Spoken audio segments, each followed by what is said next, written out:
So at the recent performance horse meeting, the group grappled with communications. And I think we all understand a cornerstone of our practices are communication with owners and often trainers. So, and a lot of that communication can be dealing with up-to-date or accurate medical records. So do you guys in your practices have those challenges, and how might you deal with those challenges, specifically being obtaining sometimes medical records in general, and or how complete or accurate they are?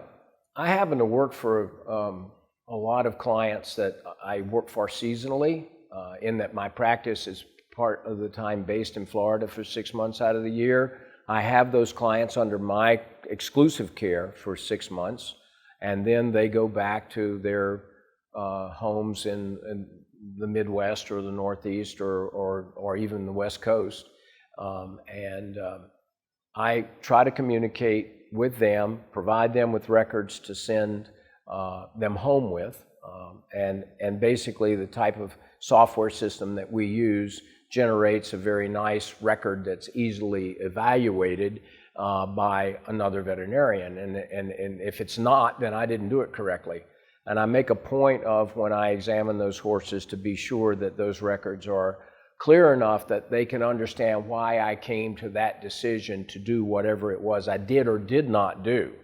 And so likewise, I try to communicate with the veterinarian on the other end when those horses come back to me and say, well, what has been done? Let's please, speaking to the trainer, please try to obtain some records and specifics of what has been done. A lot of my clients keep a logbook, and they write it down as the veterinarian is performing various therapies, whether it's vaccinations or joint injections or just a physical examination. And that's worked out very well for them to keep a logbook. And that saves me time and them time, and me having to try to track down the other veterinarian. But I think it's very important for us to reach out to our colleague and get detailed information, because we could overtreat a horse. We could make a mistake and use a medication, for example, that a horse is hypersensitive to. I can think of one case of a horse that I take care of that's extraordinarily allergic to gentamicin, and it was not known by us initially, and it was a little scary event for the horse. It survived, it's fine, but had I known that the first time I treated it, it would have been a different matter. So I make sure wherever that horse goes, people know. Yeah. I struggle with it all the time because I'm in, the Western performance horse world, but we actually have a mobile unit that travels to the major quarter horse shows. And so our range of clients is anywhere from, we see them at every single horse show, to I have never seen them and I may never see them again sort of situation. So it's really a struggle for me to sometimes distill down what has been done to the horse and why and where they're coming from. And the owner is there, they're frazzled, they just want to make the horse better. So kind of getting them to settle down and give me the information that I need is huge. And as a young veterinarian, I try to reach out to as many other veterinarians as possible, or that at least I can. One, to establish contact with them, and two, just to get on that horse's team to provide the best service. And there's a handful of veterinarians that I work with. They take care of those barns at home. We communicate almost every single horse show. They say, I've got this coming your way, and then I'll call them at the end and say, I'm sending this back.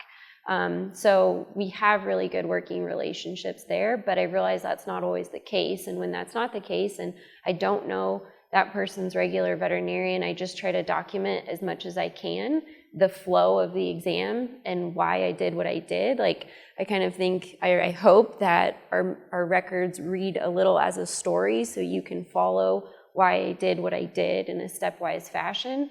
And it doesn't have to be lengthy. It's not a book. It's not a novel that takes a lot of time. No. But like, for example, if someone does not want to pursue the diagnostic blocking, we always make a note, discussed it with trainer or owner, it was declined, so that when the vet sees it back home, why didn't Sherry work this up appropriately? Well, it was declined. So I think there's a lot of importance that goes into that medical record, and then also the continuity of communication. And that's something that I think the Performance Horse Committee has identified as something we can all get better at doing. So it's for the greater good of the horse that we're striving to do that.